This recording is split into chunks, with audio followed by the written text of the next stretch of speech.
Hey guys, how you doing? This is Dave, this old Jeep. We've put the new differential housing in, brand new, Dana. It's like $80 off of Rock Auto.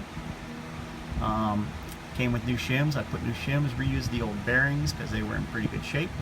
I checked the backlash, and the backlash was right at 9 thousandths of an inch, so that's good.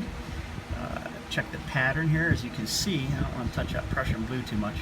So you see how there's a little clear spot on the center of the tooth right there? That's what a good pattern should look like, and that's on the drive side, because that's, the wheel would normally spin this way.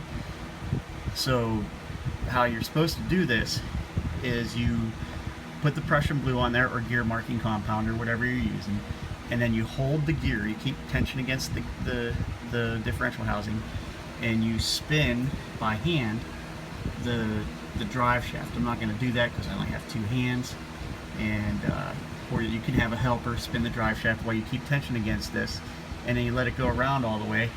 And you want to check it in a couple places. As you can see, I did. I checked it in 3 places. And make sure that you have a good pattern all around, because sometimes the ring gear can warp a little bit, but it's not that. It's going to happen. So, but you just want to, there's only one way to make sure. So that's a good pattern there. And then I had also checked it on the coast side, which would be as if the vehicle was going into reverse. And you can see the pattern's good there on the coast side, right in the middle between the heel and the toe. It's pretty good shape. So I think we're going to be in good shape. I have, like I said, I have 9 thou of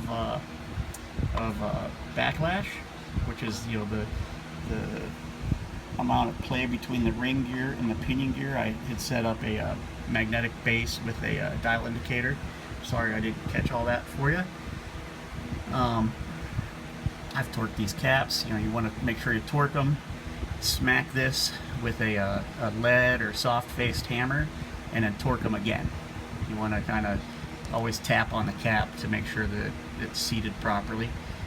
So what I did was final torque was like 42.5 foot-pound. So I took them to 10, and I tapped with my lead hammer. Then I took them to, I did both sides to 10. Smack them with the lead hammer. Took them to 20, hit them again, 30, hit them again, 40. So I did the final torque at 42.5. Tapped them again with the lead hammer. Checked the torque again. Everything's fine. So we should be in pretty good shape. I mean, it's a front axle that's been around for several years, and I would expect several years more of exciting four-wheel drive usage. So everything else looked good when I had the differential all apart. I used the spider gears from the old differential,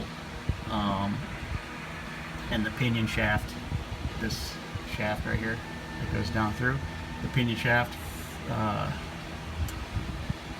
for the old setup, and everything was fine, good shape. I don't know why that old one cracked and broke.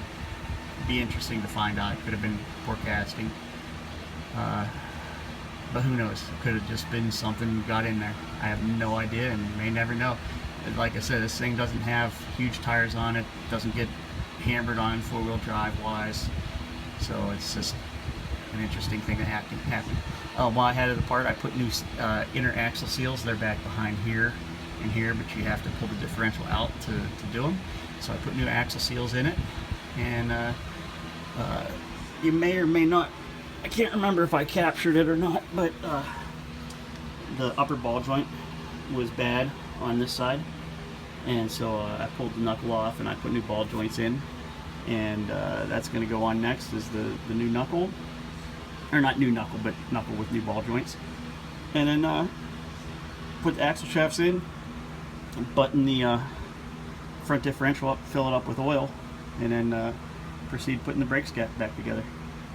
Alright, we'll catch you later.